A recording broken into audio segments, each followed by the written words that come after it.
My name is Kian Brunn. I am an AmeriCorps member with Conservation Nebraska. Welcome to tonight's presentation on the lead problem. We have several people here who are very excited to share their expertise with everybody. But before we get into that, I have a couple of ground rules for everybody. So the way that this presentation is going to be structured is Jessica Johnson is going to present first. She is an environmental specialist at the Nebraska Department of Environment and Energy. And then following her section, we'll have a little Q&A portion. And then for the second part, we're going to have Brady Cooper and Amy Peters, who are laboratory scientists at the Nebraska Department of Health and Human Services. And they will be taking us into a day in the lab and digging into the science that goes into lead testing. So very exciting presentation ahead of us. I'm really looking forward to it. I hope everybody else is looking forward to it. As you have questions, please type those in the Q&A section, and then the people who are presenting will answer them as we go.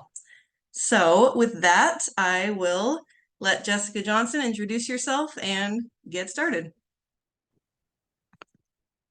All right. As I get the controls here, I'll start to introduce myself. I'm Jessica Johnson. I work at NDEE, or Nebraska Department of Environment and Energy. And then in particular, I deal with the Safe Drinking Water Act. So Nebraska has primacy for that. It's facilitated through our program. Can everybody see the title slide on my presentation? Good deal. Yes, All I right. can. Thank you. So to kind of cover it, I'll talk a little bit about what I do here at NDEE, and then we'll go into all topics related to lead. So the Drinking Water and Groundwater Division is it's the two pillars of our division, our program. I work in the Drinking Water program, and inside of that, there's monitoring, compliance, field services, and then we have kind of a large engineering staff as well. As I mentioned before, we implement EPA's Safe Drinking Water Act in Nebraska to public water systems. And to meet that definition, a water system provides water to a certain number of people for a certain duration of time to qualify or to be held to those regulations. It's kind of a good breakdown. Normally day to day, I implement regulations in the southeast portion. There are 6 of us spread out across the state. I do have a main focus on lead when it comes to drinking water as well. So that's kind of a role I play here in our program as well. Here's some figures that give a good overlook of the work we do in the drinking water program. 80% of Nebraska uses public water. I will say a good tip to water systems here in Nebraska. Very few of those treat their water, so that's really fantastic. Nebraska is one of many, or well, not many, but we're very proud of our good, reliable, clean groundwater here in Nebraska. And that's also its surface water or groundwater sources. We regulate even more contaminants in drinking water. Lead is the one I'll talk about today.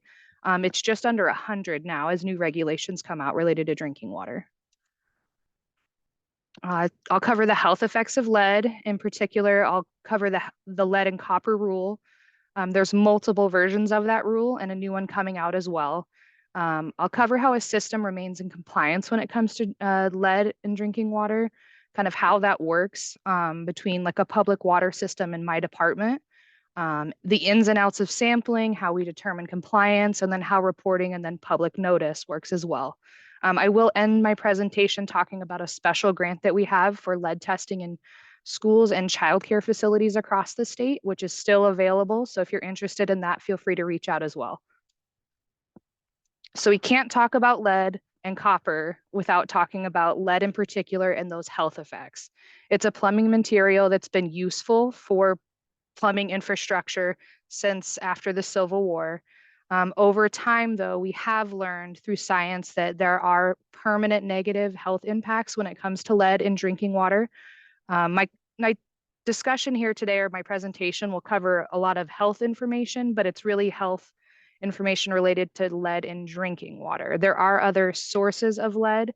When it comes to lead exposure, it could be soil. There are certain cosmetics or spices. You'll hear about that a lot.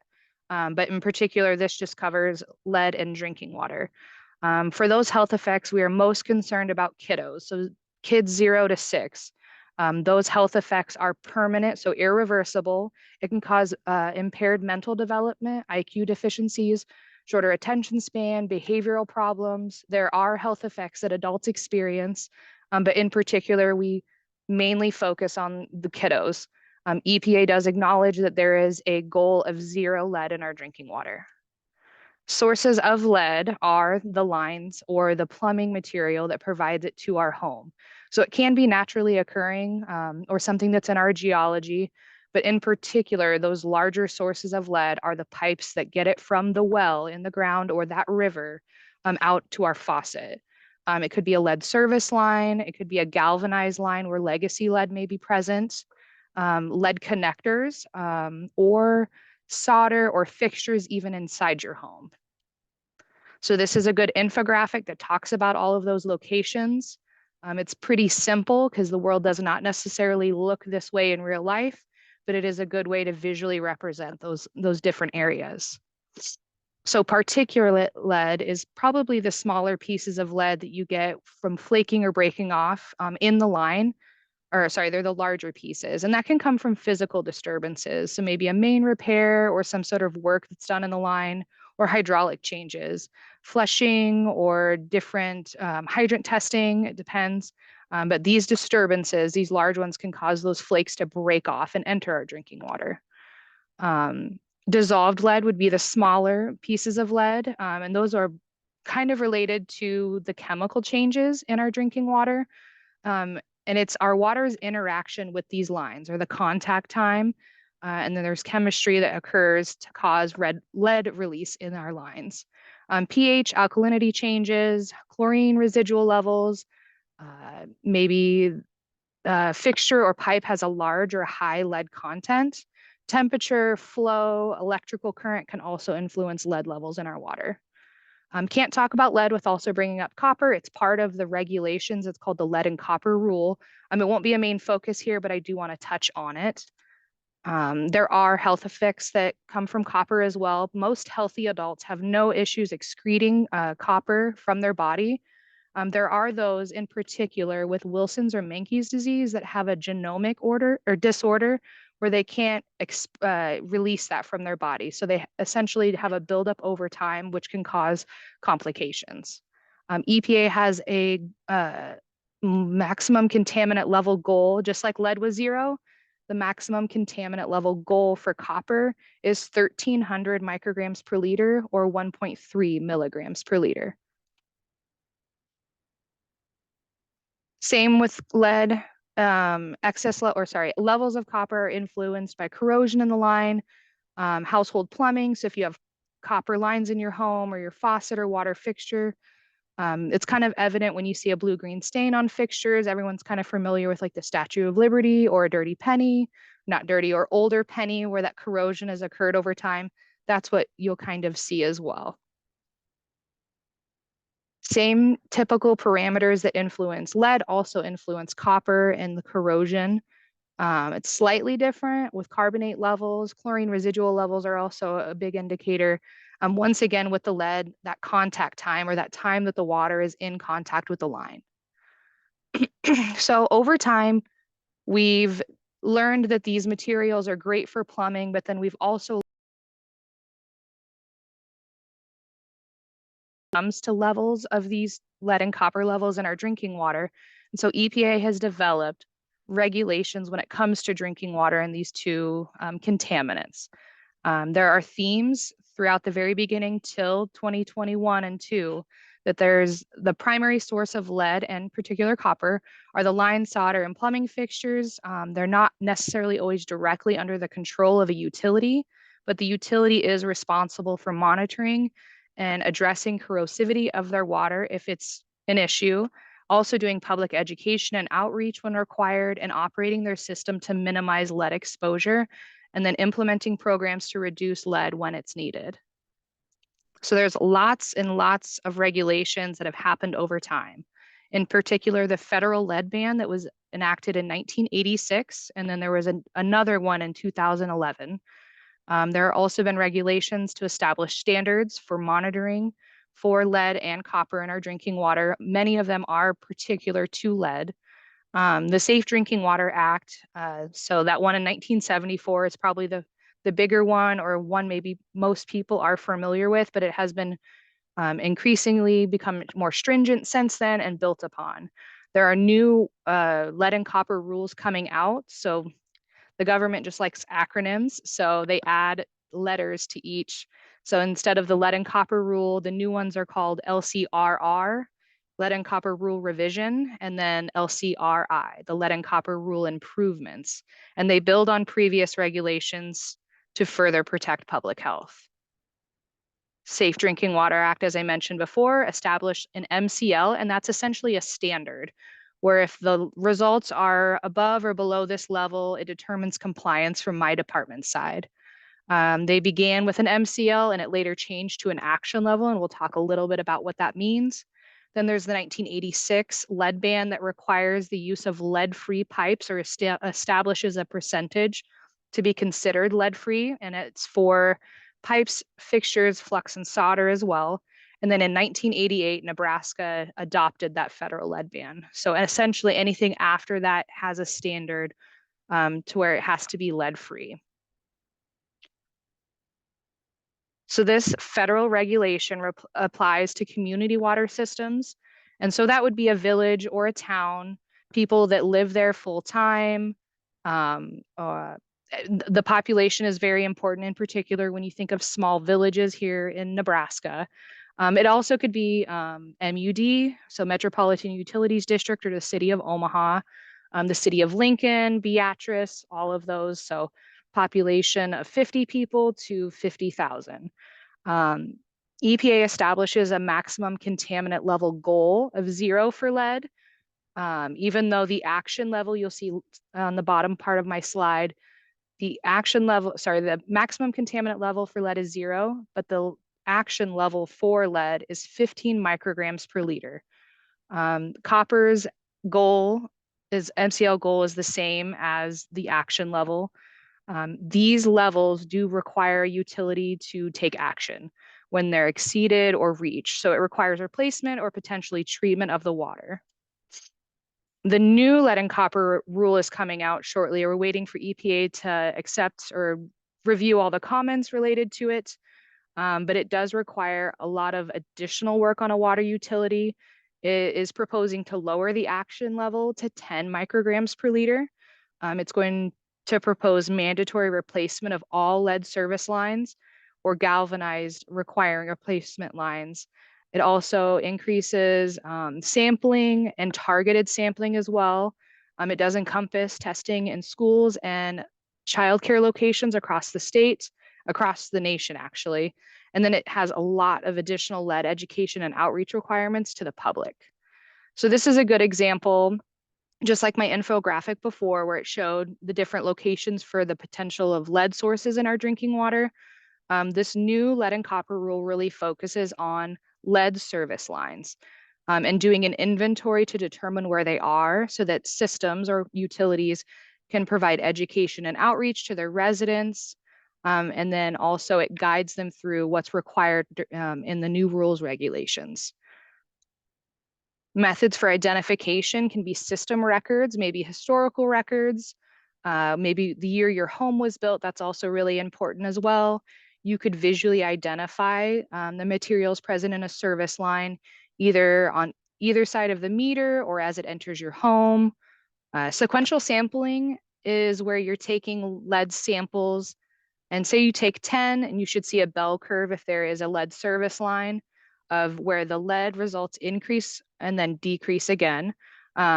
Statistical modeling can be useful, but it's not necessarily the case where it's useful for every utility. If you have a very small population, you can't really make statistical inferences off of 50 homes. You can in very large communities, but that's not necessarily always the case in Nebraska. And then of course, excavation. We're not asking systems to dig by any means, but there are some scenarios where a system has a hydrovac already available to them or for a different project. And so some of them have utilized excavation for identifying if there are lead service lines present in their community. I will say we ask systems to begin on the left side. So start with historical records. So system records, tap cards, any meter information, as built, stuff like that can really guide them. And then we're not necessarily asking for excavation by any means, but there are many water utilities that have gone to that after they've determined they've gone through all their records or they have limited records. That might be the case in a utility where the the homeowner owns their service line. You may see this flyer from your water utility as well. This was developed from NDEE and it's wrote as the water utility to the ratepayer or the bill payer, and it's kind of like a trifold for a bill stuffer. And it's for the water utility to gain additional information. On that previous slide, I mentioned maybe the water system doesn't own the service lines in their community. So up until now, they've never been required to maintain those records or have very limited records. Or as a homeowner, you may know that, yep, my water line blew in the winter of 2014 and we had it replaced with poly. So that might be good information that your water utility could use for their inventory. If you see these, please respond back. It's going to be required for your water utility to provide this information to NDEE. And it's all part of this new regulation. And of course, it's to better protect public health. On the backside of it, it kind of goes through a lot of what I said. It talks about the lead ban in Nebraska, how to inspect your water service line yourself, do a scratch and magnet test, and provide additional information about your service line to your utility.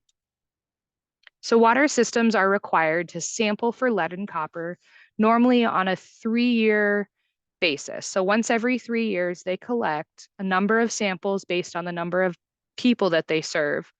And then NDEE determines compliance. And we're going to kind of go through that.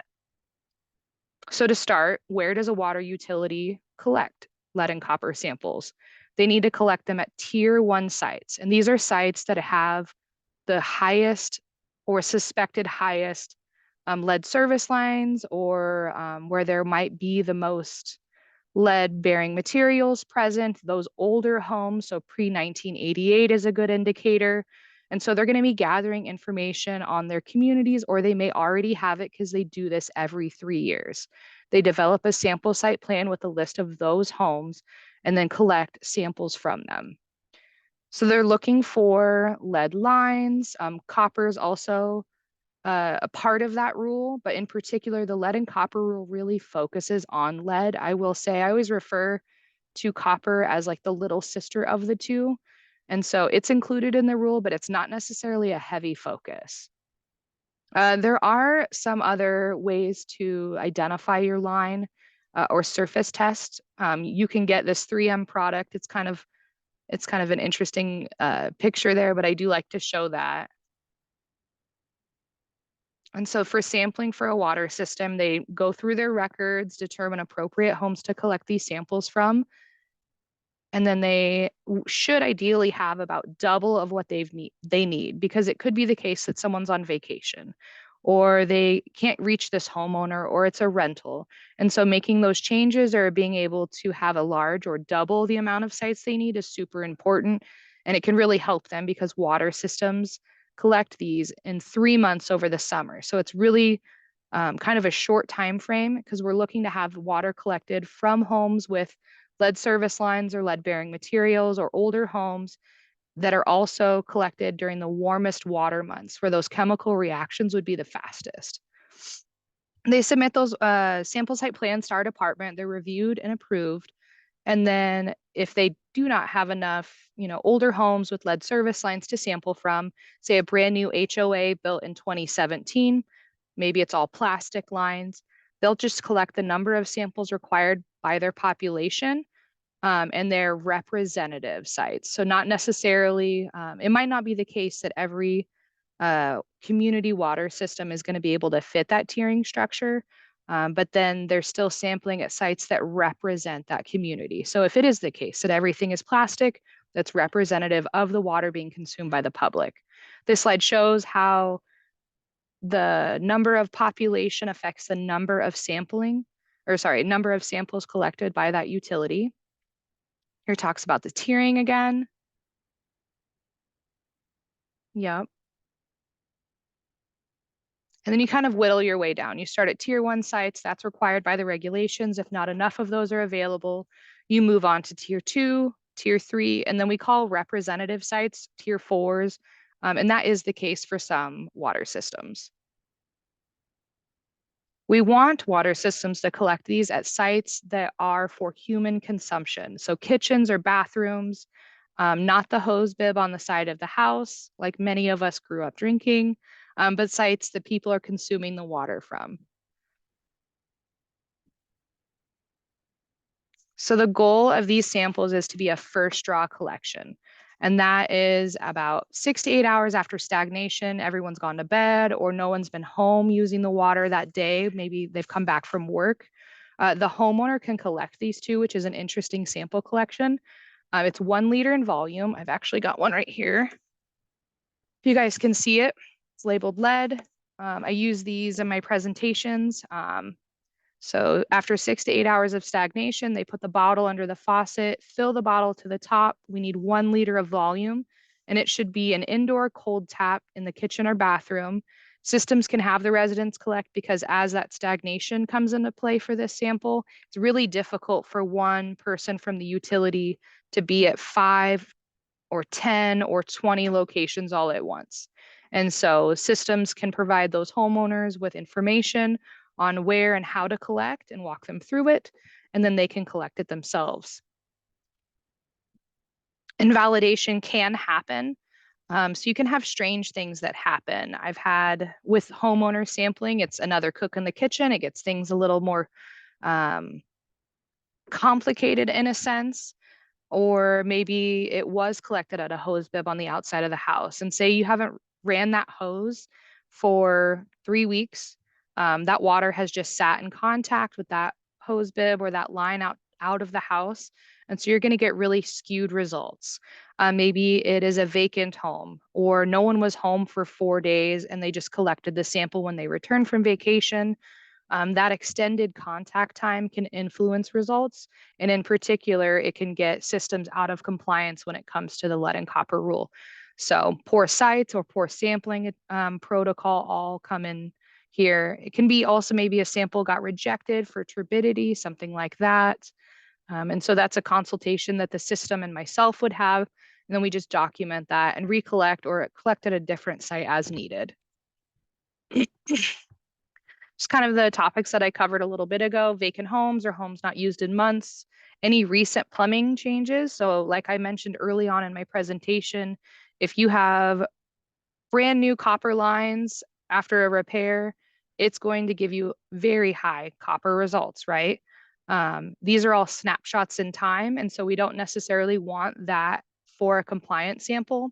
Water softeners, very popular, especially in Nebraska. We have some pretty hard water here that can also make water a little more aggressive or corrosive, especially on the back end. And so from the softener to the faucet, that's going to give you or could give you some pretty high copper in particular results.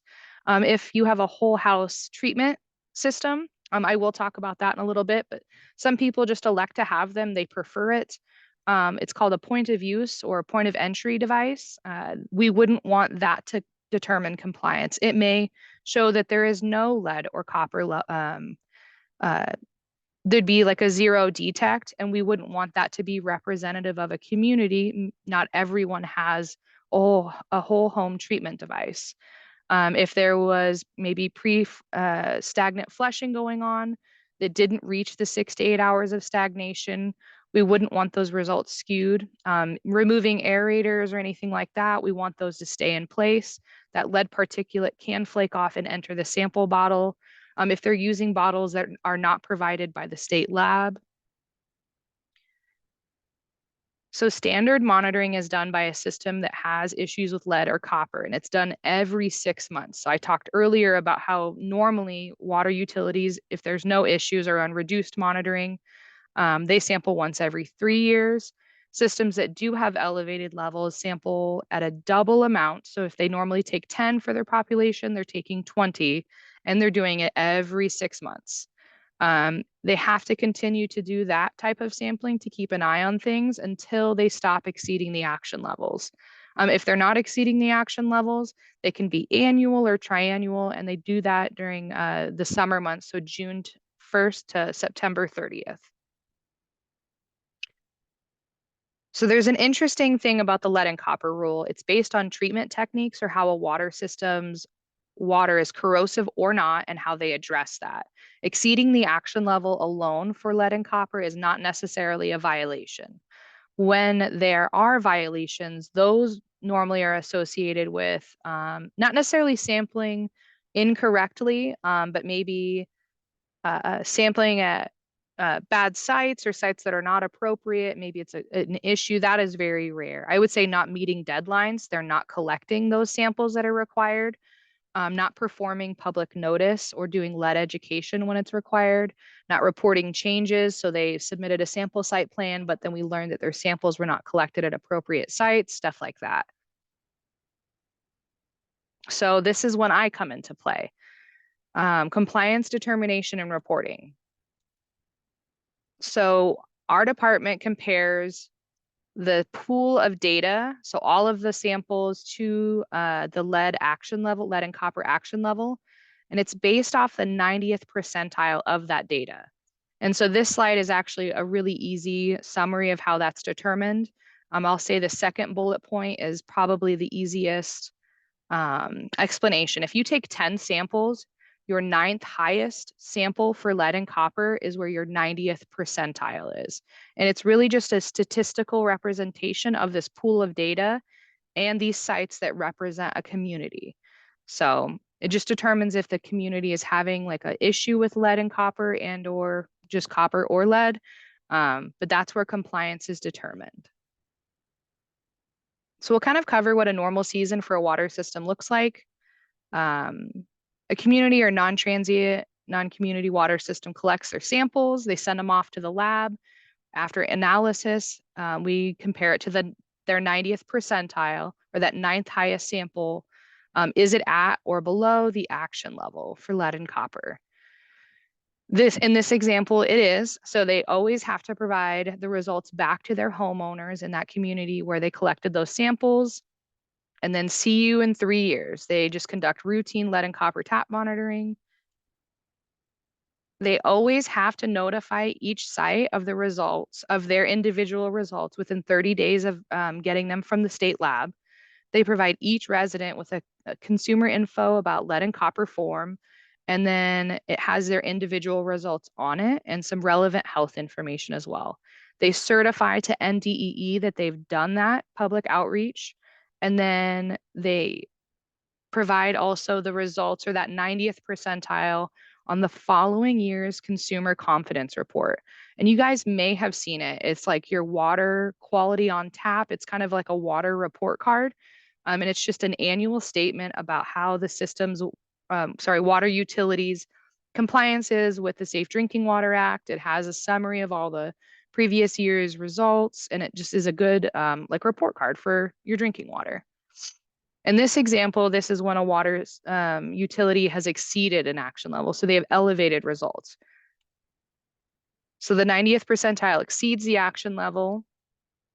They have to conduct public education, so it's additional public outreach that's required on top of the normal public outreach that's required. And in particular, it comes with additional requirements. They also have to test their source water to rule that out, and then select high sites to follow up with further testing. They'll continue to be on that 6-month monitoring for the following until they stop exceeding or treatment has begun and is shown to be effective. But OCCT, you'll see me talk about that a little bit in the next couple slides, but that's optimized corrosion control treatment. And that's essentially addressing the corrosivity of your water.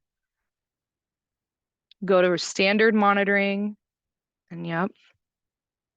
So when a lead action level is exceeded, systems must provide documentation to the whole community.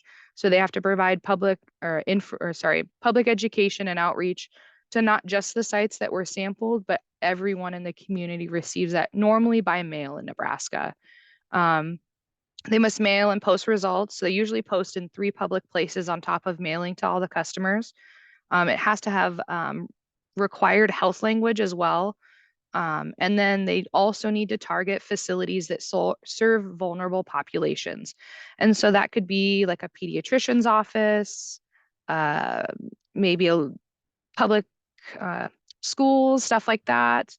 Any daycares, locations like that, that'd be important. Larger systems in Nebraska have additional public notice requirements where they have to maybe post on their website, do some sort of public notice on TV or the radio and or newspaper. And these are those locations that would be those facilities that target the vulnerable population. So pregnant and nursing mothers and kiddos 0 to 6. So when there's a lead exceedance, it's a very big deal.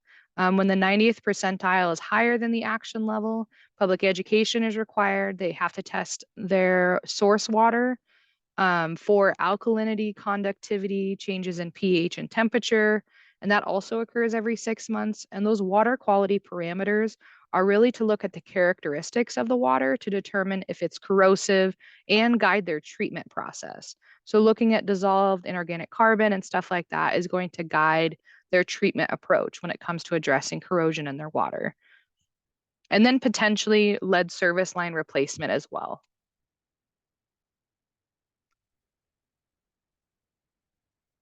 So source and selected homes are tested for a lot of those parameters that I talked about on the previous slide.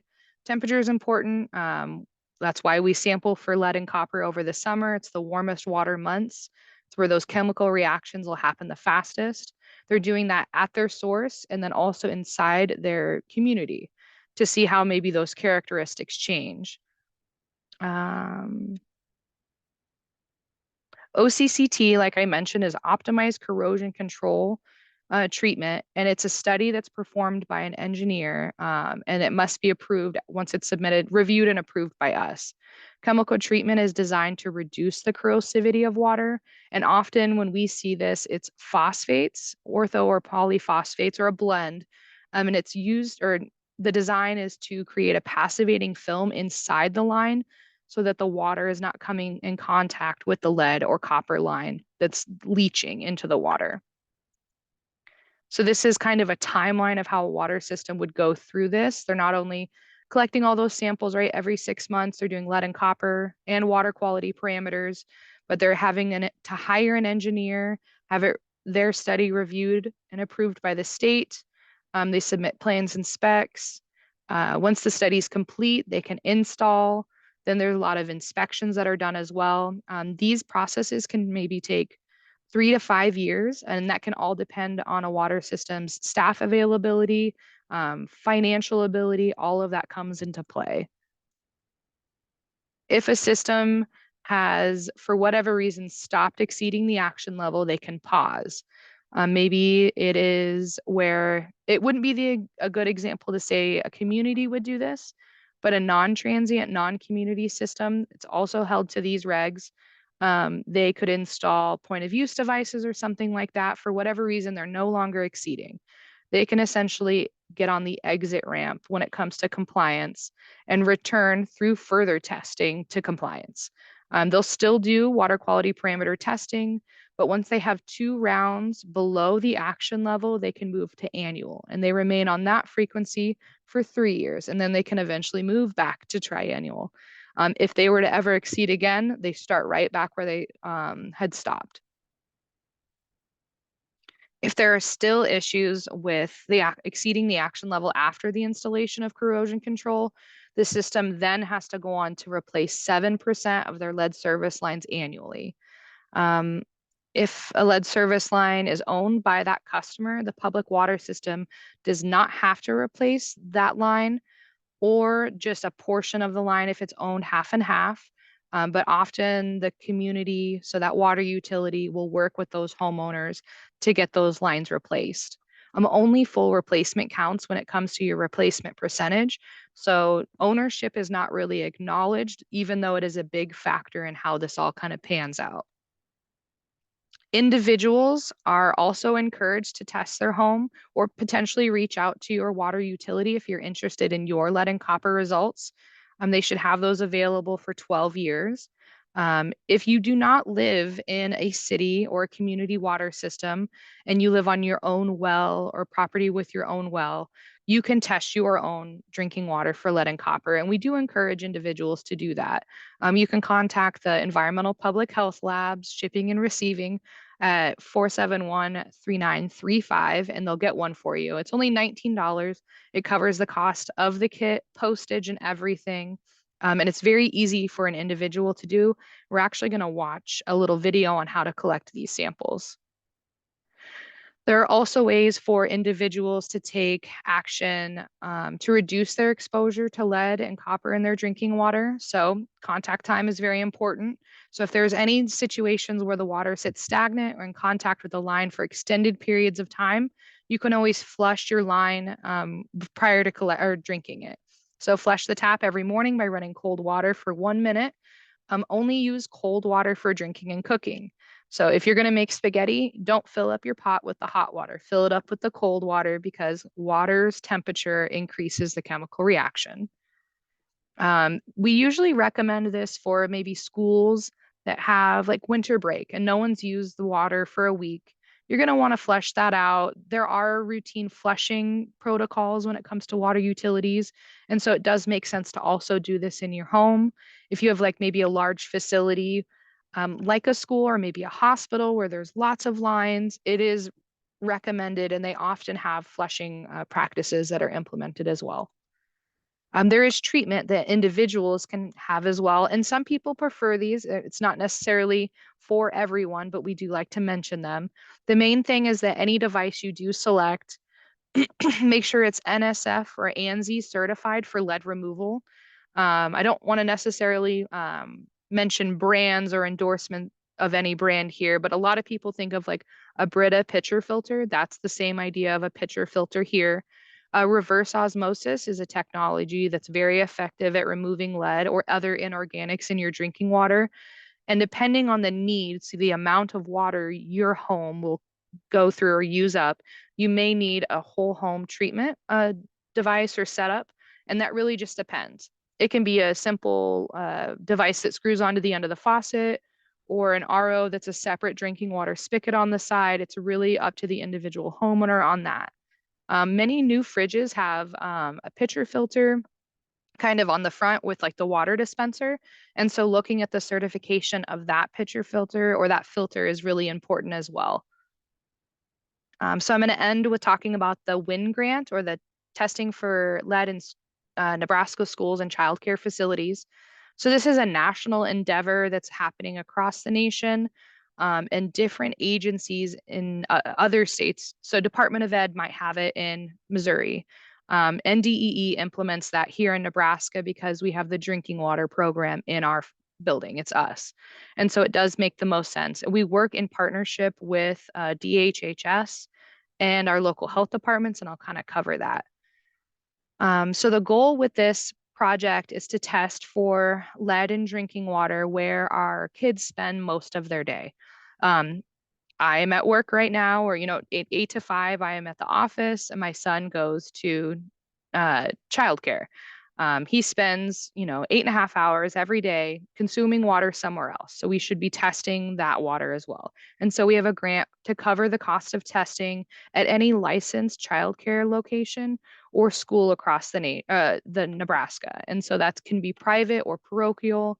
It can be secondary schools and stuff like that, not just elementary. It can be middle school and high school because other, age groups might be attending an event at that location. And so it's covered any school or childcare location.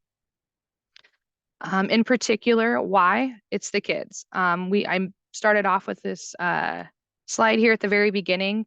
I'm going to mention it again. The health impacts from lead are irreversible, and they in particularly impact children. And so if we can test for lead and get in front of an issue at a school or daycare or childcare facility, we also have money for remediation or grant funding for remediation as well. And so that's the goal, is to find the areas or the locations that have elevated levels of lead in drinking water and remediate that. All right, so there's lots of cooks in this kitchen. For the grant, we have NDEE has it through EPA Region 7. We work with local health departments in Nebraska. There's 20 in total, but I don't think Winnebago is in this group because I believe they're wrapped up in the federal level, I believe. But we work with 19, the other 19. And then we also work with Nebraska Association of Local Health Directors, Health Department Directors, of course, the Environmental Health Lab, and then DHHS's Lead Prevention or Office of Epidemiology. So NDEE has this grant to cover the cost of kits and provide awards to the health departments that participate. Um, each school is allowed up to 15 samples. Each childcare location can ask for 3 samples. Still, just like the regulations for water utilities, we want to test at sites used for consumption. And so we don't want to take a sample from a chemistry bench sink at a high school or a mop bucket sink that no one drinks from, right? We want that cafeteria or the kitchen and bathroom at a childcare location, stuff like that.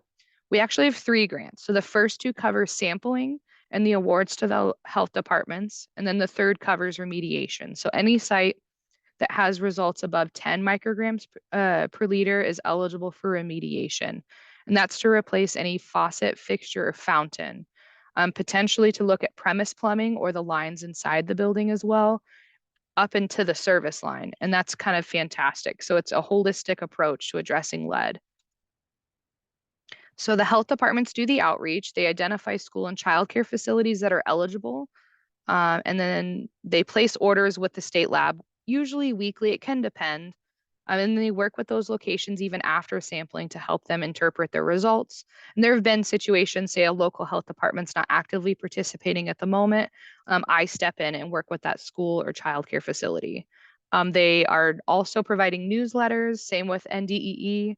We do Zoom meetings and do continued public education and outreach to just raise awareness for the grant. We've been conducting it since 2020, and then COVID happened. And so working with the health departments, right, their hands were really tied, or I guess their plate was extremely full at that time. And so it was a slow start. I'd say we're just under 3,000 samples collected in total, which is fantastic, just in almost, well, 4 years now. Results are then emailed to each site directly from the state lab. It's an automated program. And then also I provide them to the health departments once every 2 weeks. If there are any results that are above 10 micrograms per liter, we follow up immediately. I'm usually emailed by the lab, and then the health department and myself follow up with that site and offer recommendations on what we need to do. I'm going to kind of show you here where the website where these results are posted, and they're available to the public. So this is DHHS's lead epidemiology webpage, and they have other data related to lead in soil and stuff like that, for health professionals, for homeowners, other grant projects that they've worked on. But this is where the results are stored for the grant that we're working on. A little bit of information, and especially what's important is EPA's website to kind of guide you as well. If you have any additional questions, you can always reach out to your health department or myself if you have any further questions. This is the order form. It's really vital. This is the initial step where the health department will gather this information from the school or child care facility, number of samples that they need, where they're located. Contact information is extremely important. We need to know where to email the results back to or who to contact if there are issues. They generate forms that look like this on the right side here. And it has a 6-digit HSN or sample ID number, and that 6-digit code is tied to everything else. And so having good solid data on the front end on that order form ensures that these samples print correctly, they go to the correct place. The individuals are notified of their results in a timely manner. And as I mentioned before, these kits are free, no cost to you. They're covered by the grant. This is a video on how to collect samples. It was made for the grant, but it goes for any other lead and copper sample. And so I'll kind of show you that.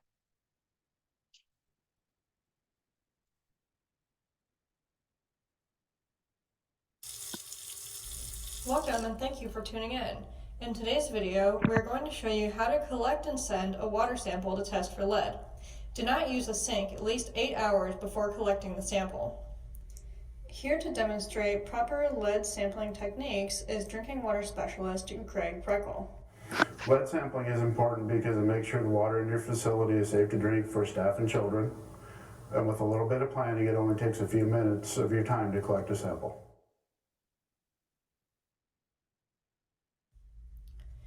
When you receive your kit, you will want to make sure you have the following items: up to 15 sample bottles for different faucets, an instruction sheet, sample forms, a clear bag, sample labels, and address labels and a zip tie. Keep in mind, a new bottle will be used to collect each sample. The faucet you're testing must not be used for at least 8 hours before collecting the sample. This will allow the laboratory to obtain the most accurate sample results for your facility. Use a cold water faucet for sampling and one that is not attached to a water softener.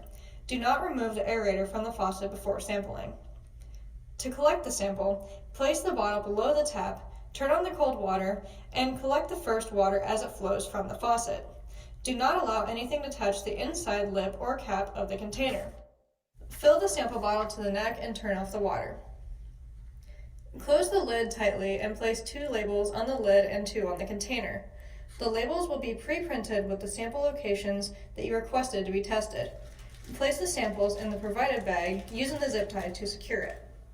Use a ballpoint pen to complete the sample submission form, including the school name, tap location, the date and time of sample collection, and the sample collector's name. Once you're finished with sampling and filling out the form, double check to make sure the information is correct and place it in the sample kit. You can put multiple samples in the same box that is sent to the lab. Put the return label over the original receiving label. Mail or deliver the samples using the prepaid return postage label to the Nebraska Public Health Environmental Laboratory using the addresses shown here. Thank you We'll kind of end it for your there. participation in this program. There we go. There we go. And so after a site is sampled, they'll get the results, and then most health departments have a form similar to this that guides an individual facility on what their results mean. So below RL, 0 to 5, and then 5 to 15. So that's kind of great. This is an example from Douglas County Public Health. Results so far. Yep, so just under 3,000 samples have been collected. Just under 450 schools and childcare locations have been sampled. Just under 50K for students or children impacted by the sampling event. And it's kind of a good rendition here of like where the results are sitting so far. So number of samples between 10 and 15, 44, number above 15.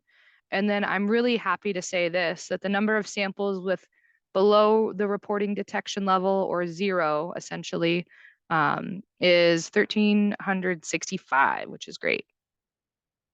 Our plans for the future is to continue to sample at school and childcare locations across the state and gain participation and then work with those sites that need remediation. We do have a rebate program set up to address elevated sites. And so if your school or childcare location has not sampled, I would strongly encourage you to have them participate today.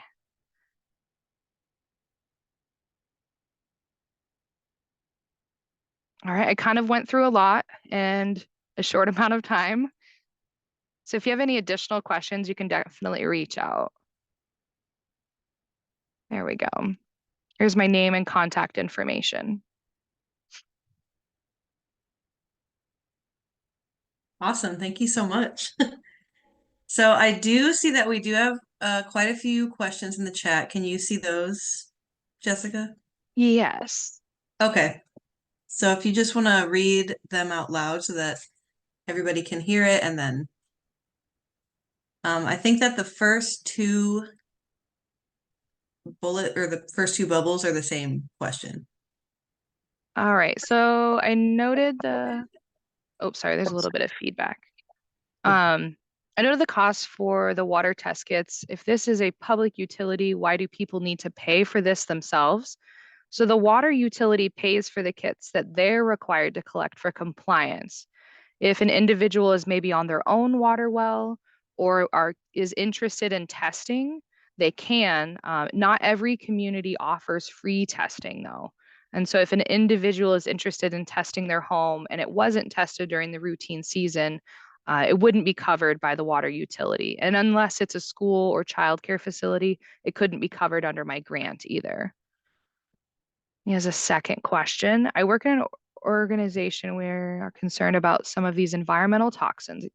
Typically, we would want to make people aware of this effort, point them towards where to get testing kits and facilitate that getting returned. However, 12 to 15 costs would be a barrier to some members in the community at large. It's understandable. I think Brady and Amy will cover this, but analysis has to, the lab runs on a fee base, and they'll kind of talk a little bit more about that. And unless there is additional funding through your utility, because sometimes they do have grants, those testing and the postage along with it, it has to be paid for in one way or the other.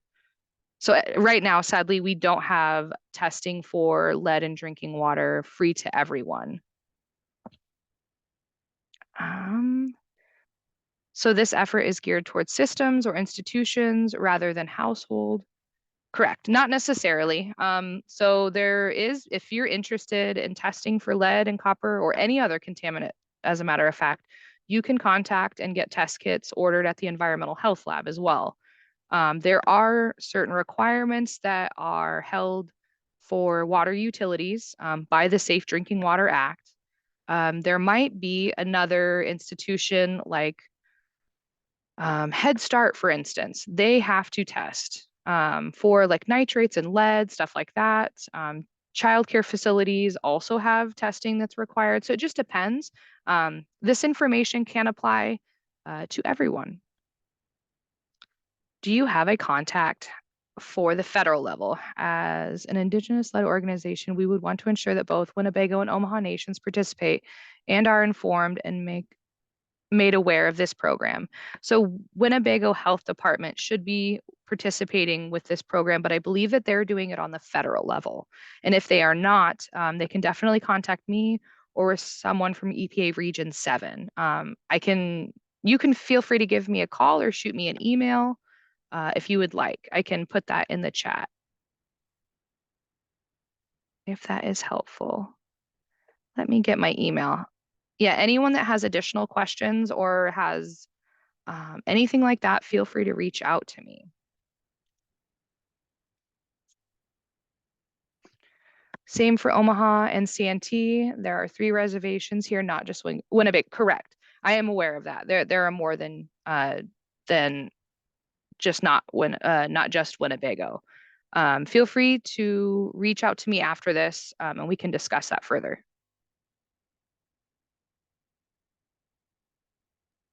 All right, awesome. Are there any other questions before we switch to the second part?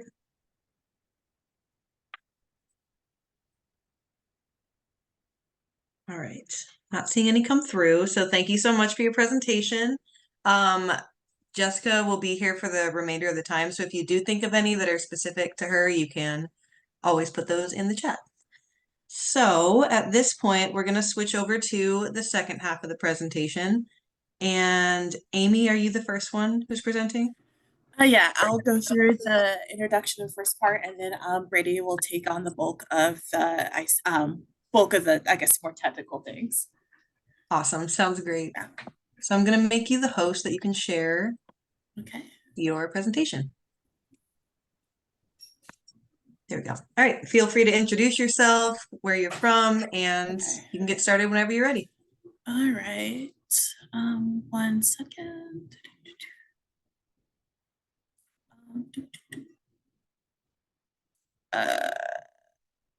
Sorry, or I cannot see the hosting button.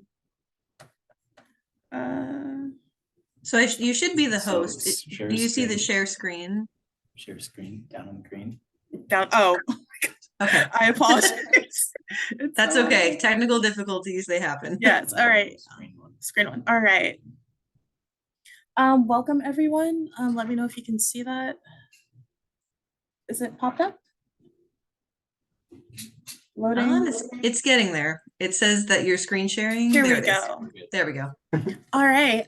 So the second half of the presentation will be covered by myself and Brady. My name is Amy Peters. I've worked here at the lab for about 4 years, and Brady will introduce himself towards his part of the presentation. But welcome to the Public Health and Environmental Laboratory. All right, so we're going to go over a brief introduction on some background information about some concepts in science, then followed by how are lead and copper presentations determined. And then we're going to go through the lab operation and sample flow. And then we'll then go into like our reagent standards on quality control to make sure that our process is within specifications to meet criteria set by ourselves and also the EPA. And then we'll talk about a typical lead and copper analysis, followed by reporting and action levels, and then an ICP-MS deep dive, which is more of the instrumentation and then also its technical abilities. All right, so who we are. Prior to working here, I have experience in academia, government research, and also pharmaceutical production. And my job here is split between doing inorganic analyses with gravimetric analyses, which is just like weighing and filtering. And then I do titrations, which pretty much measure how much of something is in water. And I use a different liquid to quantify that. And then I also do flow injection analyses, which uses a concept called colorimetry, which turns my sample a different color. And then based on the intensity of that color, I can tell what the concentration of the analyte, which is in my sample.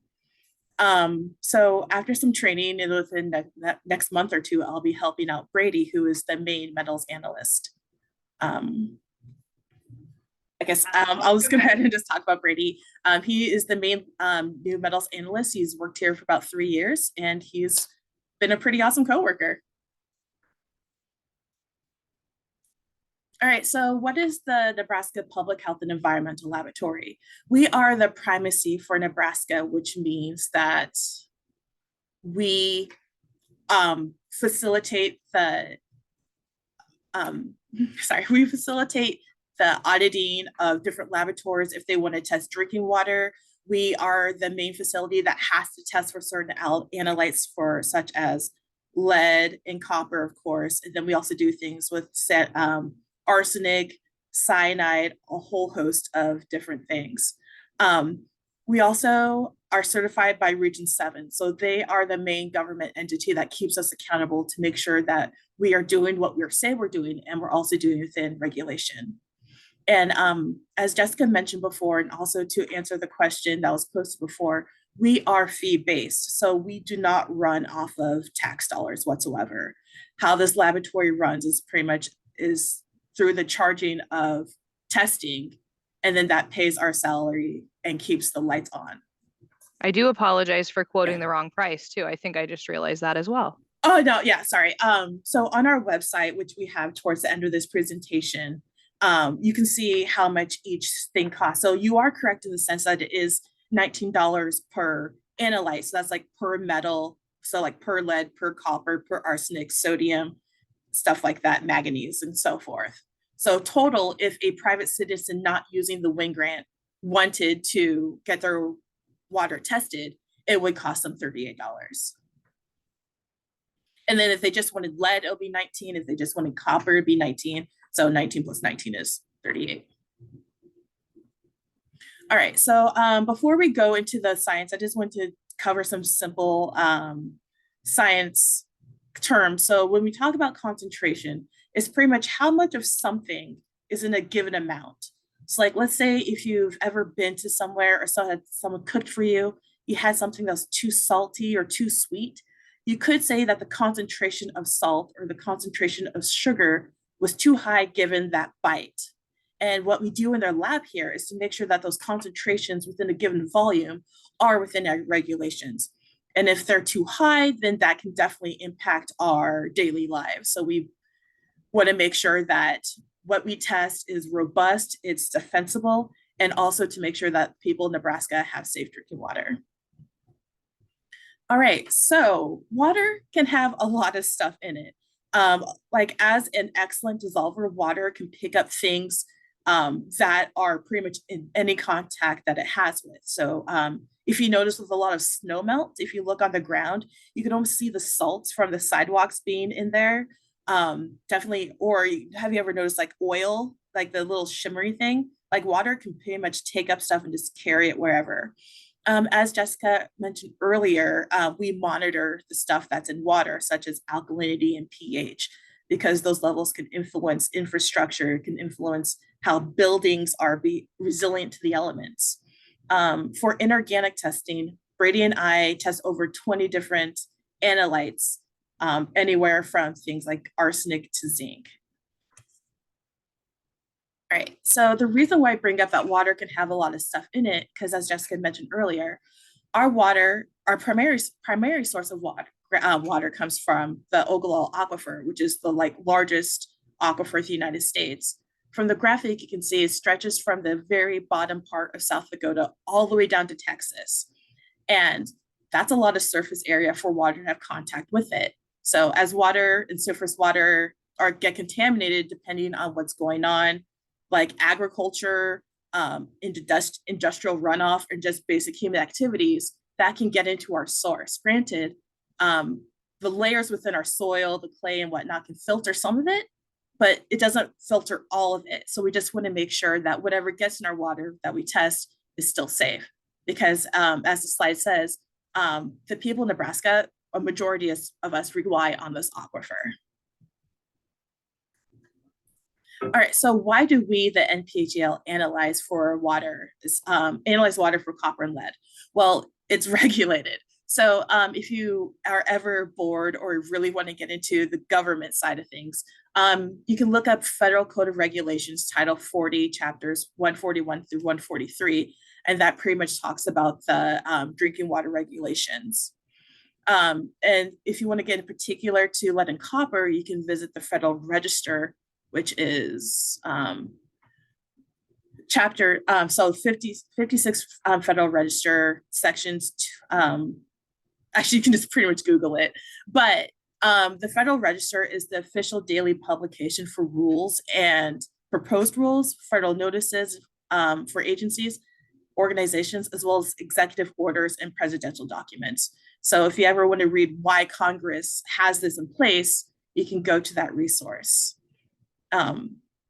So as Jessica mentioned earlier, that lead and copper are monitored by treatment techniques, and treatment techniques are legally enforceable. So that's why we want to make sure that when water systems give us these samples, that they are robust, they are correct, and they meet within our specifications, because we want to make sure that not only everyone is safe, but if anything were to happen, let's say in Flint, Michigan, and they had those test data and they didn't have the proper specifications or something failed, someone's going to be in trouble.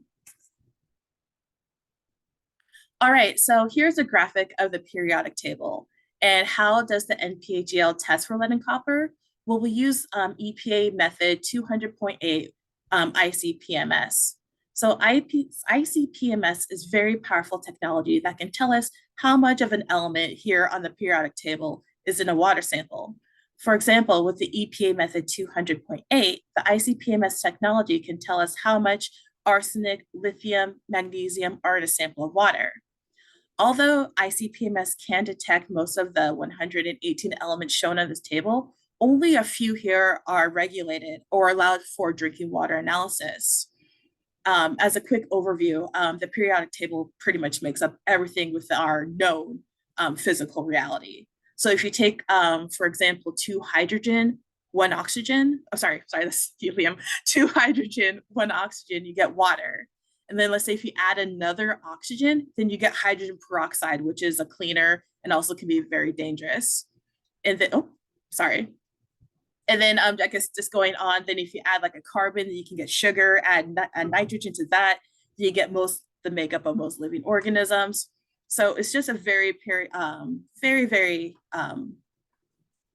precise and analytical thing. So as I said before, method 200.8 can technically detect most elements, but only a certain fraction of them are approved for drinking water. All right, so what elements are approved with 200.8? They are the 21 listed here. Although you may be wondering why it's only just these 21 elements here. Well, there's better technology that could detect other elements. For example, let's say we had a water sample from Salt Creek, and given the name Salt Creek, it's very salty. We wouldn't use ICP-MS for that particular thing to find sodium because due to the quality of the water, which is very murky, it has a myriad of other things in it, it would be too harmful for the sensitivity to ICP-MS. So the best technology to find sodium would actually be flame atomic absorption. And that's something that I can talk about later if anyone has a question. But we use the ICP-MS because it's the best technology to analyze the elements listed on this table. And here we have lead and copper, which Jessica mentioned before. These are the MCLs I have listed. So if it goes above those thresholds, then actions are triggered for the water system to take the appropriate treatment techniques. And that pretty much covers what I'm going to talk about throughout this presentation. And now Brady is going to take over when he is ready, and he's going to go to a more specific things about ICP-MS and the sample flow of what we do here at the lab. All right, let's see if we can get this up now. All right, let me mute myself. Okay, what screen are you guys seeing right now? We're seeing. Oh, you're saying the wrong one. Okay. All right, now I think we're good, except I started at the wrong place. All right, so again, my name is Brady Cooper. I'm a lab scientist here. I recently took on this new position as a metals scientist. I've been in this position for about 2 months now. Before that, I did basically the inorganic stuff that Amy mentioned before. And I was also kind of involved in metals as well in that position, but now it's my full-time position. So, all right, let's continue. All right, so how are lead and copper concentrations in drinking water determined? Well, here at our lab, we use ICP-MS, which stands for Inductively Coupled Plasma Mass Spectrometry. And that's a very popular analytical technique that's used for basic elemental determinations. And so when I say that, I mean like the specific element itself and not like a molecule, say like nitrate, where it's 1 nitrogen and 3 oxygens. That has a better method to determine the concentrations. So this is specific to just the elements themselves. And so kind of what's going on here is it combines an ICP, which is an inductively coupled plasma. So it combines this plasma with a mass spectrometer. And so what's going on, I'll explain much later. It's very complex, lots of chemistry and physics going on, but it's basically converting these atoms into ions. And then those ions are detected and separated. And yeah, it's just very complex. The ICP-MS can analyze nearly every element on the periodic table that Amy showed you before. We specifically analyze for 21 elements here. And then it kind of gives results in parts per billion. I think it could probably be per million as well, but generally we do parts per billion. And so another way that's notated is micrograms per liter. And that is just kind of saying there is one of these specific, so let's just say lead, there's 1 lead atom per however much water there is necessarily. So 1 lead atom per million or billion water molecules. So then we'll kind of go into just the lab flow. So first thing is generating the sample kits themselves. So once this client has submitted the kit, it gets sent to our customer service. Customer service will then input the necessary information into our LIMS. So it's just kind of an online database that we track pretty much everything that the lab does.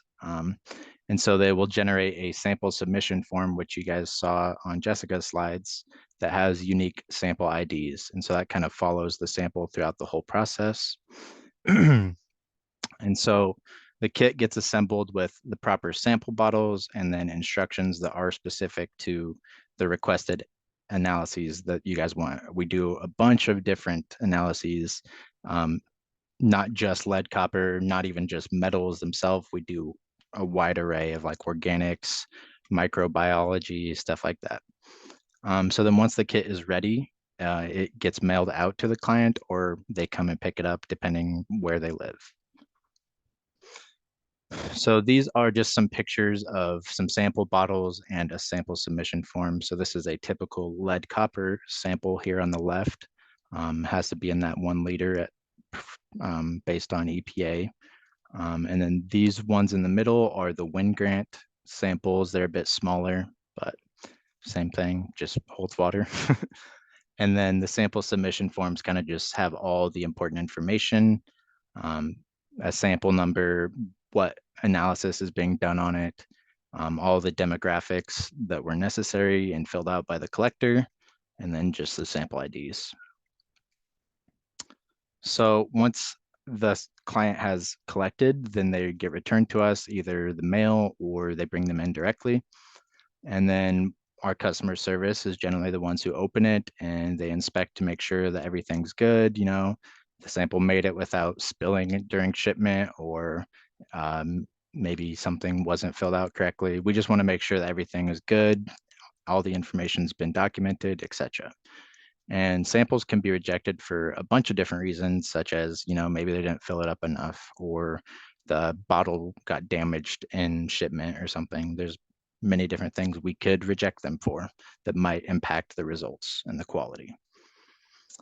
So once it's received and everything is acceptable, then the customer service will take that sample submission form and they kind of stamp it with when we received it, when, who received it, where it was received, essentially.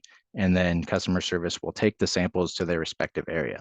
And in this case, they'll take it to the metals section. From there, the metals analyst will acidify each sample with a 50% nitric acid solution. And the point of this is just to lower the pH and dissolve any metal compounds that might be in the sample, just to dissolve it, fully bring it into solution. And so per the EPA's requirements, this must be done within 14 days of when it was collected. And this is just an example of a sample that was filled like half full. This is just one reason that we might not accept a sample, because there wasn't enough water there. Granted, we only use a small amount of this, but there is EPA requirements that they must collect a certain amount of water. So customer service will then take all of the sample submission forms that we received in like one given time, and they log it into our LIMS. It's called Horizon. So if you hear me say LIMS or Horizon, it's the same thing. And then they will enter the appropriate demographics, such as who collected it, when it was collected, the date and time are very important. So yeah, that's just necessary information that we need. And then once that's logged in, it kind of appears in a section specific queue. And for lead and copper, they're all in like our metals section queue. And so this is kind of what it looks like over here on the right.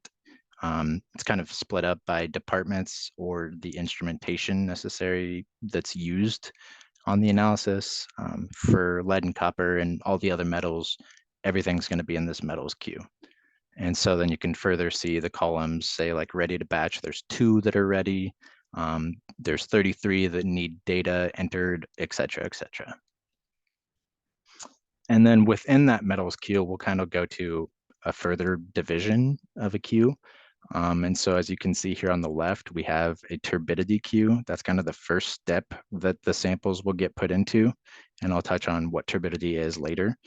But once the turbidity is completed, then they will go into the liquid analysis. So they're ready to be analyzed with the ICP-MS. As you can see, there is a digestion queue in this image that I used.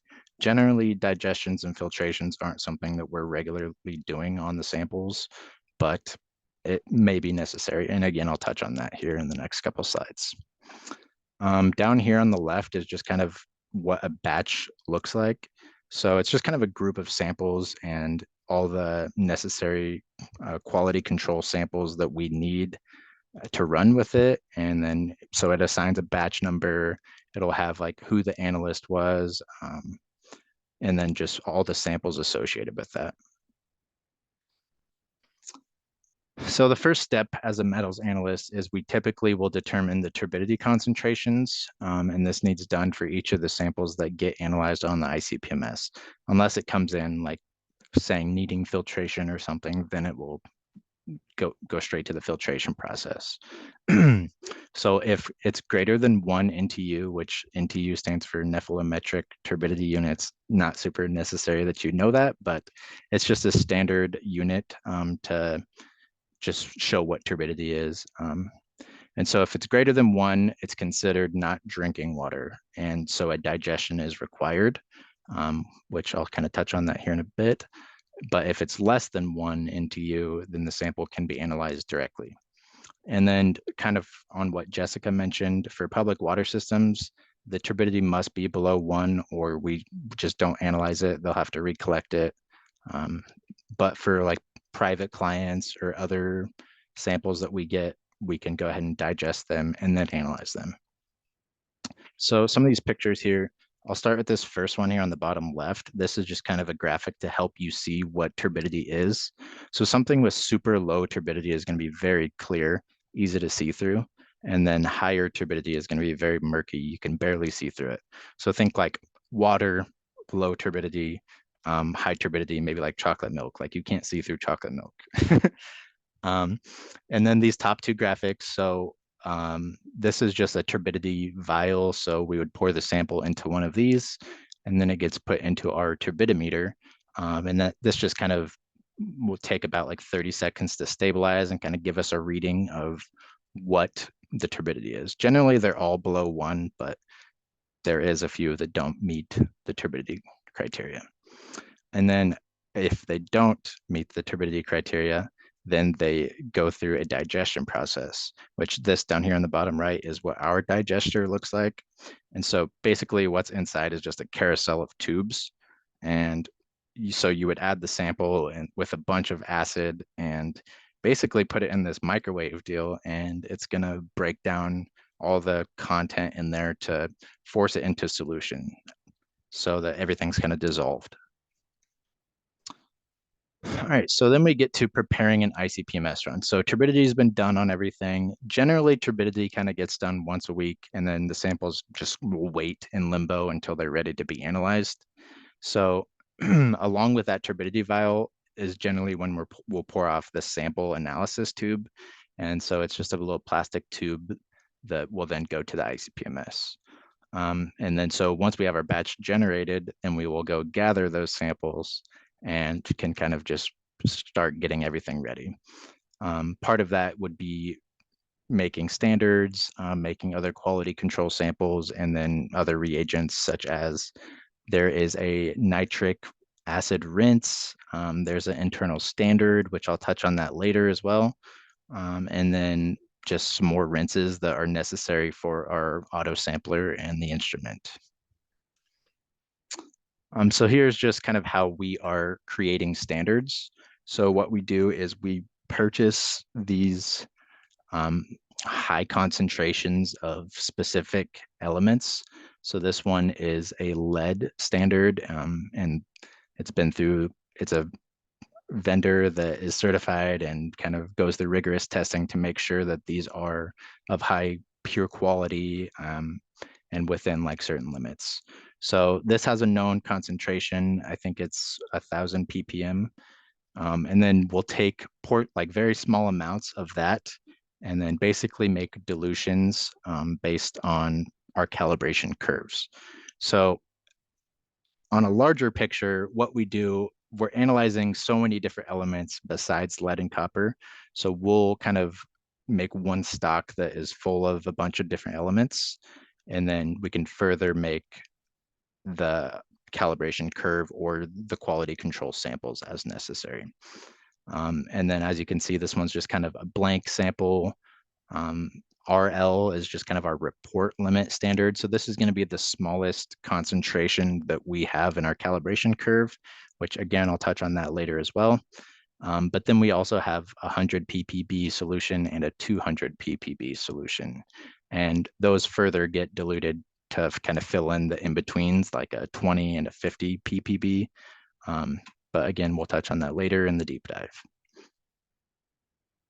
So then we get to preparing the ICP-MS. So generally you'll want to turn the peripherals on and kind of just get everything warmed up.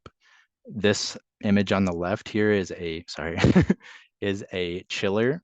So what this does is it cools water and basically runs it through the instrument to keep it cooled down, because that plasma does get very hot. So that's necessary to run. And then this is in the middle is our auto sampler. So you saw that bottom portion a few slides ago.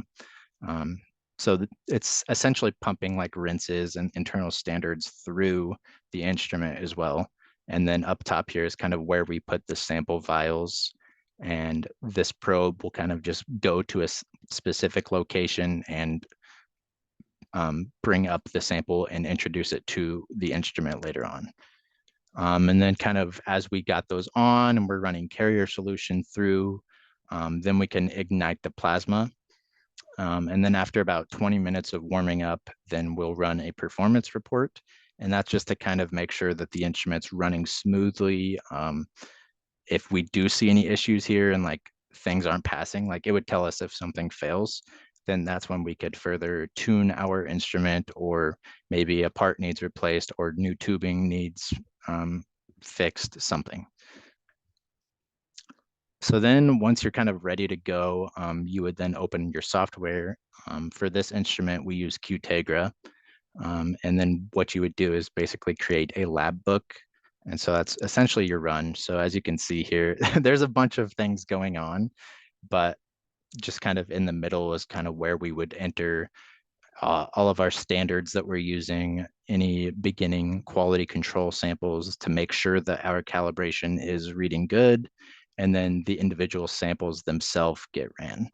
And then also within here, you can tell the instrument, hey, this sample is in this rack and it's this file, etc.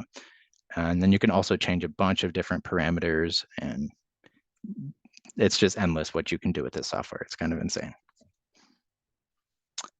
So then you can kind of start it after you have your lab book going. But so a typical ICP-MS lead copper run, well, it starts with the calibration. So those standards that we made, we would run them first and basically tell the instrument, this is what a 20 ppb solution is. And so it'll kind of keep track of that and build a calibration curve, which I'll kind of touch on that on the next slide as well. But that has a correlation coefficient, and it has to, we have strict limits to, it has to be within that limit or else we can't continue our run. And so for lead, that calibration range would be, we would run a just blank sample, then we'd run a 0.5 parts per billion sample, 1, 10, 20, 50, 100, 200. These are all just different concentrations that we are telling the instrument, hey, this is what this concentration is. And then so once it's established a calibration curve and everything looks good, it's greater than 0.995, then we can continue on to our quality control samples. So I'll kind of touch on what those are as well here in a bit, but essentially they just have to pass before we can continue on to samples. And then if those are all within our limits, then we can continue on to the actual client samples. And then we do have like continuing calibration verifications and blanks that must pass every 10 samples to make sure that your calibration is still good and that there's no contamination from like previous samples. So here's kind of what a calibration curve would print out to be. So as you can see here, we have 4 different isotopes. We have the 63 copper isotope, 26 lead, 227 lead, and 206 lead, 207 lead, 208 lead. And I'll kind of touch on isotopes a bit later, but essentially it generates a calibration curve for each one of these based on our standards. And it will give us an R squared value, and it must be greater than 0.995 for it to be acceptable. And then here's just kind of an example if you're not familiar with like calibration curves. So a perfect positive correlation would be a 1.0 R squared value, and it's going to look very linear. It's going to be a straight line pretty much. And then a strong one, but maybe not like 1, so like maybe 0.995, they're going to kind of be scattered around that line. And then a weak one, they're just kind of all over the place. And that is definitely closer to like a 0 correlation or this no correlation. And then again on the inverse side, but these would just be negative values. So then we get to some types of quality control samples. These are just kind of, they're necessary for our run, and they're also to show that we are in control, the instrument's reading correctly, we are hitting known solutions within a certain value and just meeting acceptance limits. So we'll start off with the ICB and CCB. So this is an initial and continuing calibration blank. It's just pure DI water, so it contains no analytes of interest, and we have special systems here that generate this water that have nothing in it. And then we get to an ICV and a CCV. So that's an initial / continuing calibration verification. And this contains analytes of interest, so lead in our case, at a mid-calibration level. And so if our calibration was from 0 to 300, then our ICV or our CCV would be at like a 150 parts per billion concentration. And then the LCS is a laboratory control sample. It's very similar to a CCV, but it's from a different vendor. So let's say the standards and the CCV are from one vendor. We have to have our LCS from a different vendor to kind of just have a double check to make sure that everything's reading fine.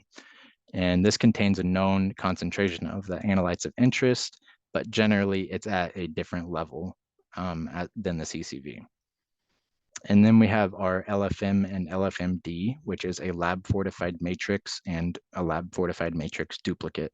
So they're typically run together just to show precision necessarily. And so what we do there is we add a spike of the analytes of interest to a regular sample. So ideally we run the sample first, and then we have our spike of that sample in another vial, and it will analyze those directly after. So if the result for the sample is like 10, then our spike, let's say our spike is 5, that LFM should recover at about 15, but we do have acceptance limits for what that can be. The point of that is to see that, maybe the sample matrix could be interfering with the results as well. Not really an issue with drinking water, but when we analyze like surface water and like other environmental samples, you can see some matrix interferences. We also have a LFB or a lab fortified blank. This is typically used for digestions and filtrations, so it's not something we regularly are using, but it's just another kind of like a LCS. It just contains a known amount of the analyte of interest. And then the internal standard is kind of something that just gets injected with every sample, and it has to recover within certain limits as well for each time it injects the sample. And so typically you're using an internal standard, you're using an element that is similar to the elements of interest. So it can be kind of hard to explain, but so you would maybe choose something that's like close to it on the element or the periodic table, or maybe it has the similar ionization potentials. And that can be used to identify potential problems. Brady? Yep. I don't want to interrupt, but it is a little after 7:30 right now. So Okay. if you don't mind, I'm going to take the host back for just a second. Okay. So I can launch our survey, and then if you want to continue, you definitely can, but I just also want to respect people's time too. Fair enough. So yes. So really quick. Okay. So I'm going to launch a survey really quick for everyone to fill out. It's only a couple of questions long, so it shouldn't take very long. Let me see if I can find that. Here it is. Just kidding. Okay, there we go. Okay, so that should be available to everybody. I think that it'll stay on if I switch back to you, Brady, hopefully. Okay. But yeah, if you want to continue presenting, I would encourage that, but also want to respect people's time too. So Okay. Well, yeah. I suppose I'll continue for the people that are interested and want to stay. Says host disabled participant screen sharing. So I can't share. I Oh, there think we you go. should be able to now. Okay. Yeah. Yep. Thank you. All right. Does it look good? You guys seeing the right screen? All right. Yep. So then after our analysis, the run kind of gets printed and then the shutdown process can be started. Generally, we're just running like DI water through it to kind of clear out the lines, or you can just continue on to your next analysis. Generally, we are doing like a bunch of different analyses in one go. And then the batch kind of gets reviewed and uploaded to our LIMS software by the analyst, and other important information gets filled out as well. And then the second analyst or just someone else will then peer review the data. They will check for completeness to make sure that standards and everything was updated correctly, nothing's expired, all your quality control samples were within their acceptance limits, all the data got uploaded correctly, et cetera, et cetera. And then once both of those reviews are complete, then management will do their final reviews before the reports actually get mailed out. So reporting and action levels. So if a sample is below our report limit, and for lead it's 0.5 parts per billion, then it just gets reported to the client as less than RL, which just means less than report limit. We can't really say it's zero, but that is a very low limit. So we just have to say less than RL. And then samples that are above the RL are rounded to 3 significant digits. So something that was like 2.935, whatever, would just be 2.94. And then again, on the high side, because generally these are very high concentrations, something that's 1,246 would just come out as 1,250. And then any lead sample that is greater than 10 parts per billion requires us to confirm it. Generally, we want to catch that confirmation during our run, but if not, it might just have to happen the next time we do a lead run.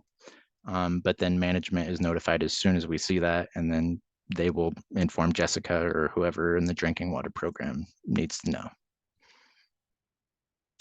So this is just kind of an overview of what I went over. So again, our lab sends out the kits to the client collects it, returns it back to us. We enter all the information in Horizon or our LIMS, and then the sample then gets taken to our section, the metals section, and then it's preserved with nitric acid. And then turbidity is done on it. If it's greater than 1, it can be digested or rejected if it's a public water system. And then if it's less than 1, it can be analyzed directly. And then those results eventually go back into Horizon. So I guess this is the deep dive. I don't know if I really want to go into this too much since it is a lot more complex, and given that we're already out of time, I could maybe just tune into it really quick. I don't know, maybe just fly through it. It's pretty much going to be like a crash course in a graduate level of instrumentation. So if you really want to know, we are here for it. We still have 11 people I see participating, so I say go for it. All right. So in general, the instrument comprises 5 basic steps. So the first is kind of just introducing the sample, and then it will eventually ionize the sample at that plasma. And then it will extract the ions in the sampling interface. And then it kind of will filter and separate the ions based on their mass. And then those ions will get detected and concentrations are calculated. So the sample will get introduced to the ICP-MS instrument via an auto sampler and peristaltic pumps. So over here on the right image, you can kind of see where these peristaltic pumps are. They're just like little tubes, and this deal just kind of rotates. So it's pulling water through the instrument and out to waste. That's generally how it's moving the water through the instrument. And then this thing in the middle again is the auto sampler. So this it will kind of move to the sample specific locations on the racks, and with it'll kind of go down into the sample, and then as long as our pumps are working fine, it will kind of bring that sample up to the instrument. And then same with these rinses and internal standards down here. There's usually a bunch of tubing that is kind of moving liquid to and from the instrument as well. And then, so the first step is generating the aerosol. So the liquid sample will eventually reach the nebulizer where it combines with gas. And we use argon gas. And so it's combining that high pressure gas with the liquid sample to basically generate a mist or an aerosol. And then the spray chamber over here on the left is sort of just another filter to homogenize all and not like allow any large particles to go through. And then this part up here is kind of the nebulizer. It's kind of nested inside the spray chamber. So then we get to ionizing the sample. So typically about 5% of that aerated sample will make its way to the torch, which contains the plasma. And this plasma reaches 6,000 to 10,000 degrees Kelvin, which is about 10,000 degrees Fahrenheit to 17,000 degrees Fahrenheit. So it's extremely hot. And so as you can kind of see in these images is the mist will kind of go through here, and there's a bunch of gas kind of cooling the plasma down and bringing the sample through. There's a lot going on here. This is just a very basic way to show what's going on. But then it will eventually reach the plasma. And so as it goes through the plasma, it undergoes all these different processes. So it will turn it into a solid, and then a vapor, and then into the individual atoms, and then we'll give it a charge, which we'll kind of touch on that later as well. So then step 3 is kind of extracting those ions that are being generated by the plasma. And this is done with high-powered vacuums and these cones. So these cones are made of nickel, and there's 2 different cones. So we have a sample cone, which is the first part. So this is directly coming into contact with that plasma. And it's just sort of another way to filter out what we want, or filter out what we don't want, and to allow what we do want to go through there. And then the skimmer cone is just even finer and will admit ions into the mass spectrometer. And so as we go through this, it's kind of increasing vacuum as we're going further into the instrument.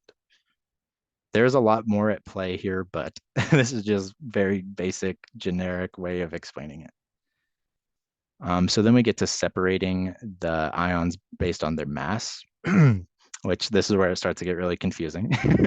So after the cones, it will kind of be guided based on charged plates or ion lenses.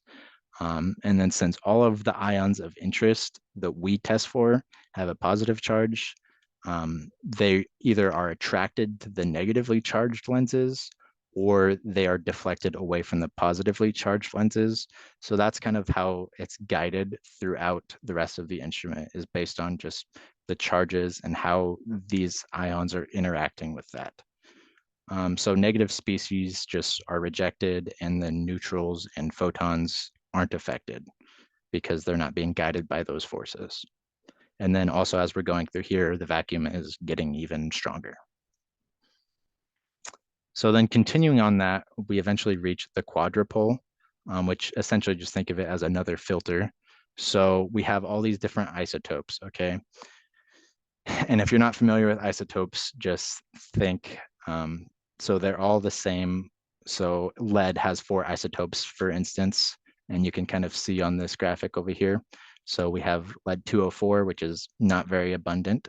Lead 206 and 207 and 208 are the other 3, which are a bit more abundant, with 208 having the most abundance. But so the quadrupole has charges on each of these poles, okay? So the top and the bottom are negatively charged, and then the left and the right are positively charged. And so as these ions come through here, it kind of will filter out the ions that we don't want based on their charge. It's very complex going going through here, but that's essentially just another filter, a way to filter out the ions that we don't want and get the ions that we do want. So that will eventually generate a mass spectrum. So as you can see here, we're kind of looking at cadmium. Cadmium has a bunch of different isotopes, but so this here on the left is intensity, and then on the bottom is the mass to charge ratios. So all of these have a different mass to charge based on, and what's making those different is the neutrons, and yeah, the neutrons in the nucleus. So all of them have the same amount of protons, but then the neutrons are affecting its mass. So we see all these different isotopes, and it's kind of, the instrument's kind of generating something like this. So I can just kind of see things better. So then step 5, we get to detecting the ions and then calculating the concentrations. So after it goes through that quadrupole filter, the ion beam containing most of the ions that we want will reach the detector. And this image down here on the bottom right is actually what it looks like in person, whereas this is kind of just a diagram of what's going on. But so the ion beam will hit, these are called dinodes, and they have a specific charge on them, okay? And so that ion beam will hit those dinodes and it will release electrons, and those are guided throughout the rest of the detector based on those electric potential differences between the dinodes. So again, just a lot of like physics going on here. But then at the end, it sort of generates a pulse at the anode. And this pulse is counted over a certain amount of time, and it essentially generates a count rate for each of the isotopes that are measured. And so this is happening very quickly, and generally we're analyzing a bunch of different elements, so it can take some time, but yeah, just that's how it's counting necessarily.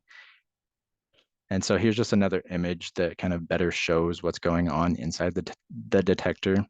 So we have our ion beam, it hits a dynode, splits off, the electrons are kind of bouncing off and further dividing, and these electric potentials are kind of what's driving that movement towards the end. And so the way that the instrument will kind of determine concentration is it uses our calibration data to kind of determine the rest of the concentrations. So like I said before, those standards, those get ran first and at beginning of every analysis, okay? And so we're telling the instrument, hey, this is what a 20 ppb standard should look like. And so it'll kind of assign an intensity and build that calibration curve that I showed you. And so then any unknown or the quality control samples will then be assigned kind of a number based on that calibration. And then any sample that was over like the calibration range, so let's say our max calibration standard was 300. If something was over that, our auto sampler will auto dilute to just put that sample essentially in the range of our calibration so it can be analyzed correctly. So as you can see here is just kind of a printout of what each sample would look like. So it has where the sample was on the rack. Here would generally be a sample ID, what date and time that was ran at, and then any dilution factors that were done on it.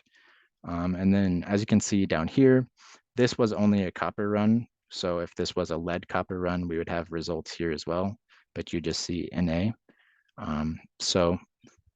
And this just kind of assigns, so here you can see the average intensity because it does read it 3 times for each injection.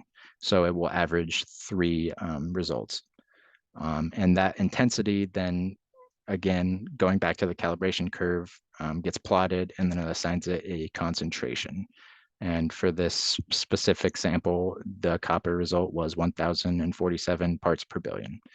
And then you can also see kind of down here, these are our internal standards. So those pop up just as a recovery. So, and then here's just some images to better show you kind of how things are working. So again, the sample gets introduced kind of here, turned into a mist, and then eventually hits the plasma. And then here's our cones, and then we'll further move throughout the system, getting filtered out at the quadrupole and then detected with the detector. And then here's kind of, this is an actual image that I took last week of the inside of what the instrument looks like. There's a lot going on here. So generally the plasma is kind of just in this little area over here on the right. But there is a lot going on here, a lot of computer involvement, a lot of chemistry and physics going on inside. But yeah, generally we just deal with kind of like the plasma and the auto sampler, stuff like that. So that kind of sums up our section. If you're interested in having your water tested, go to the DHHS website, and it will guide you from there. We do a bunch of different kinds of tests, and they all cost different prices. So aside from metals, there's a bunch of different things that we can test for. So if you're interested in those, just go to the website, or you can call our lab phone number to get a kit generated. And then typically metals tests are usually about $19 per element requested. So now any questions, if people have questions, if you're still here. I don't see any in the chat, which I'm hoping means you just did such a good job explaining that no one has any Yeah, questions. that's totally how it went. But yeah, thank you all so much for taking time out of your evening to do this. I will follow up with the participants with all of your contact information, if that's okay. Yeah, that's fine. Awesome. Okay. And then if anybody has questions, you can forward them to the correct people. And yeah, have a great night, everybody. Thank you, guys. Yes, feel free to contact my lab manager. She'll love to answer any questions that you have. Awesome. I'll put her information on there. Yes, thank you. Is that Mary? Yes. Okay. All right. Awesome. I'll put her info on there. All right. Great. Well, have a good night, everybody. You too. Thanks. All right. Thank you. Thank you, everyone.